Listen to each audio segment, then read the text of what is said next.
Somos el equipo número 7 y hablaremos sobre la teoría de la elección del consumidor. Capítulo número 7.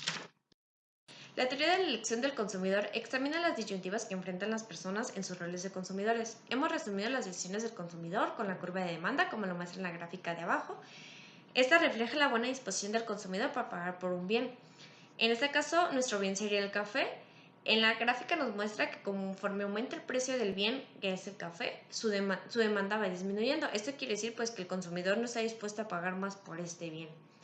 Del lado derecho tenemos una tabla en la cual nos muestra conforme va aumentando el precio de este bien, su cantidad va disminuyendo.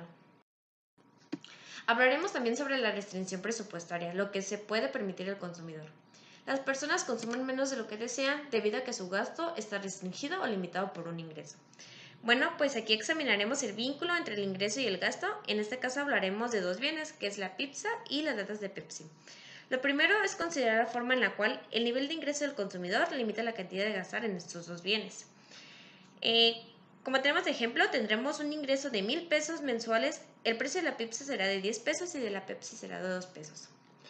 En la tabla número 1 muestran algunas de las muchas canastas de pizza y Pepsi que el consumidor puede comprar. La primera fila de la tabla muestra que si el consumidor gasta todo su ingreso en pizza, puede comer 100 pizzas durante el mes, pero no podrá comprar ninguna Pepsi.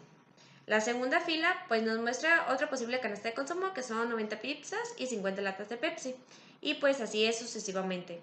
Cada canasta de consumo en la tabla pues nos da un total de 1,000 pesos, que es nuestro ingreso mensual. Tenemos una gráfica en la parte de abajo. En esta muestra las canastas de consumo que el consumidor puede elegir. En el eje vertical mide el número de latas de Pepsi y en el eje horizontal el número de pizzas. En esta figura están marcados 3 puntos, que es el punto A, el punto B y el punto C. En el punto A nos muestra que el consumidor no compra ninguna Pepsi, pero consume 100 pizzas. En el punto B, el consumidor no compra ninguna pizza, pero pues consume 50 latas de Pepsi. Y tenemos el punto C. En el punto C, el consumidor compra 50 pizzas y 50 latas de Pepsi. En este punto se encuentra exactamente la mitad de la línea entre el punto A y el punto B. El punto en el cual el consumidor gasta una cantidad igual a 500 pesos entre la pizza y la Pepsi. En estos 3 puntos son una de las muchas canastas de consumo de pizza y Pepsi que el consumidor puede elegir. Todos los puntos en esta línea son posibles. Esta línea es llamada restricción presupuestaria. Esto quiere decir que muestra las canastas de bienes que se pueden comprar al consumidor para un ingreso determinado, que en este caso son 1,000 pesos. Y la restricción presupuestaria cuenta con una pendiente. La pendiente de la restricción presupuestaria pues mide la tasa del consumo que puede intercambiar un bien por otro. Y pues recordaremos que la pendiente se saca el cambio en la distancia vertical, que es la cantidad de Pepsi, que son 500, y el cambio de la distancia horizontal, que son las pizzas, que son de 100. Esto nos da un igual a 5. Esta es la pendiente presupuestaria y pues refleja la disyuntiva que el mercado le ofrece al consumidor, es decir, que por cada pizza que él consuma son 5 latas de Pepsi. Con este análisis hablaremos también sobre pues, las preferencias de lo que desea el consumidor. Las elecciones del consumidor no dependen únicamente de la restricción presupuestaria, sino también de las preferencias concernientes a los dos bienes. Por siguiente, las preferencias del consumidor son la siguiente parte de nuestro análisis, que son las curvas de indiferencia. Una curva de indiferencia, como lo muestra, son las diferentes canastas de consumo que el consumidor tiene y que lo hace igualmente feliz. Como nos muestra la figura, en la gráfica, las preferencias del consumidor pues están representadas con curvas de indiferencia que muestran pues las canastas de consumo de pizza y de Pepsi, que es el consumidor que se sienta pues igualmente satisfecho. Debido a que el consumidor prefiere más de un bien, los puntos de la curva de indiferencia más alta, que es la curva de indiferencia número 2, se prefieren a los puntos en la curva de indiferencia baja número 1.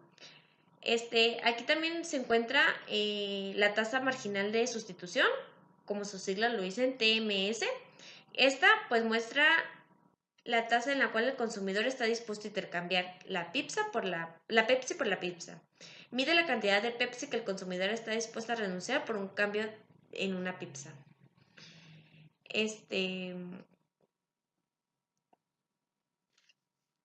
Las curvas de indiferencia cuentan con 4 propiedades. La propiedad número 1 son las curvas de indiferencia son más altas son preferidas que las más bajas, como lo hablábamos en la figura anterior.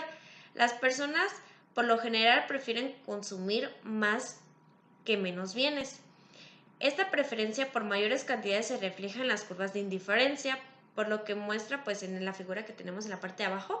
Las curvas de indiferencia más altas representan mayores cantidades de bienes y las curvas de indiferencia las curvas de indiferencia más bajas. Tenemos una segunda propiedad, que son las curvas de indiferencia tienen pendiente negativa.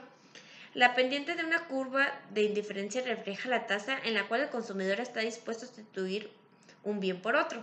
En la mayoría de los casos, el consumidor le agradan ambos bienes. Esto quiere decir que si la cantidad de un bien se reduce a la cantidad de otro bien, se debe de aumentar para que el consumidor se sienta igualmente feliz. Por esta razón, la mayoría de las curvas de indiferencia tienen una pendiente negativa. Y contamos con una propiedad número 3, que es las curvas de indiferencia no se cruzan. Para ver más sobre que esto sea verdad, supongamos que dos curvas de indiferencia se cruzan, como lo muestra pues en la figura que tenemos en la parte de abajo, debido a que en el punto A se encuentran en la curva de indiferencia que el punto B, los dos puntos harían que el consumidor se sienta igualmente feliz. Además, debido a que en el punto B se encuentra la misma curva de indiferencia que en el punto C, estos dos puntos harían al consumidor igualmente feliz.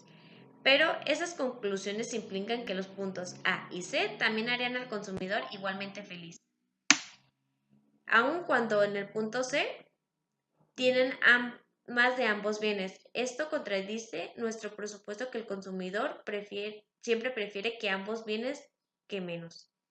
Por esta razón, las curvas de indiferencia no se pueden cruzar. Y contamos con la propiedad número 4, que son las curvas de indiferencia son convexas al origen. La pendiente de una curva de indiferencia es la tasa marginal de sustitución, pues es decir que la tasa de marginal de sustitución depende usualmente de la cantidad de cada bien en las personas que están más dispuestas a intercambiar los bienes que poseen una abundancia y menos dispuestas a intercambiar aquellos bienes en los que tienen poco. Las curvas de indiferencia son convexas al origen.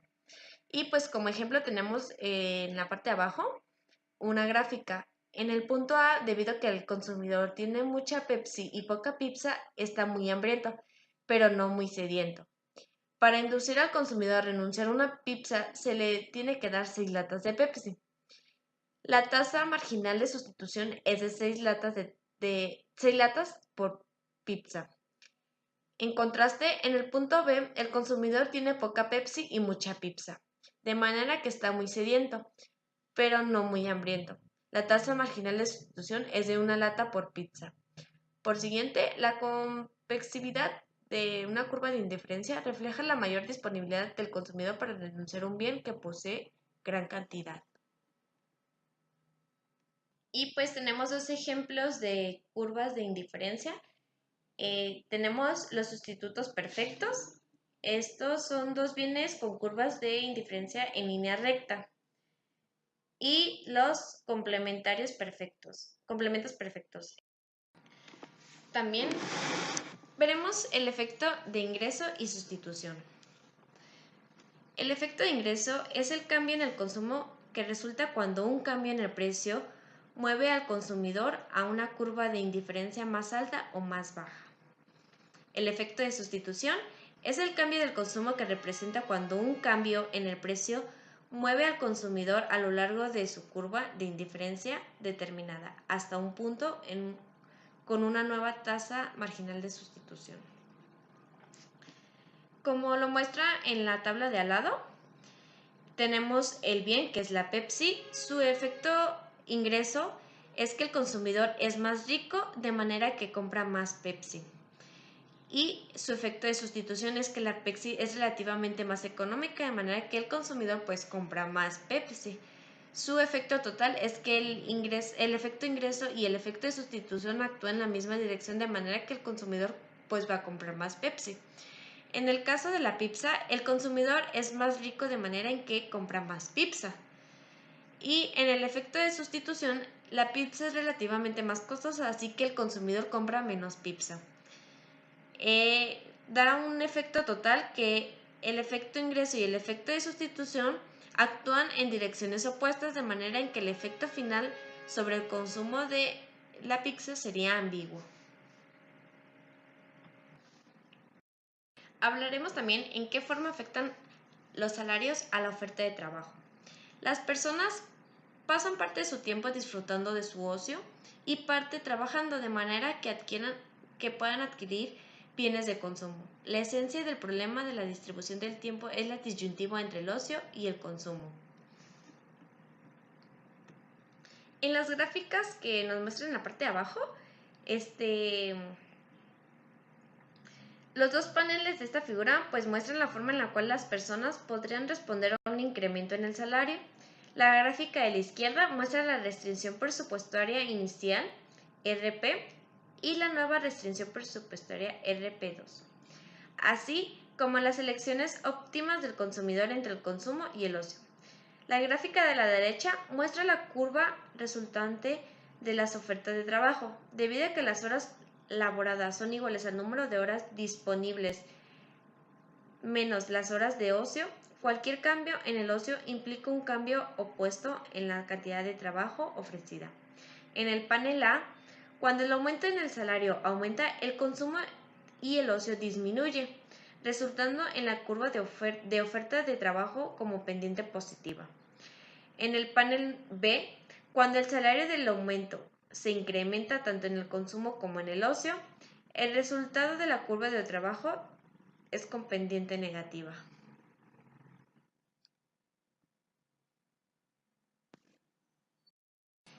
Y por último, veremos un poco sobre las fronteras de la microeconomía. Se divide en tres ejes. El primero es la información asimétrica. Muchas veces en la vida de una persona sabe más que otra acerca de lo que está sucediendo. Una diferencia pertinente en el acceso al conocimiento se llama asimetría en la información. También está el eje de la economía política. El área en la economía política, en ocasiones llamada el terreno de la elección pública, aplica los métodos en la economía para estudiar de forma en la cual funciona el gobierno. Estos son tres: la paradoja de votación de Condorcet, el teorema de la imposibilidad de Arrow y el votante promedio, que es el rey. Y por último, la economía conductual o del comportamiento, campo en el cual los economistas están utilizando puntos de vista psicológicos. Estos desglosan tres teorías. Las personas no siempre son racionales, las personas se preocupan por justicia y las personas son consistentes en el tiempo. Bueno, con esto damos conclusión sobre un poco sobre la teoría del consumidor.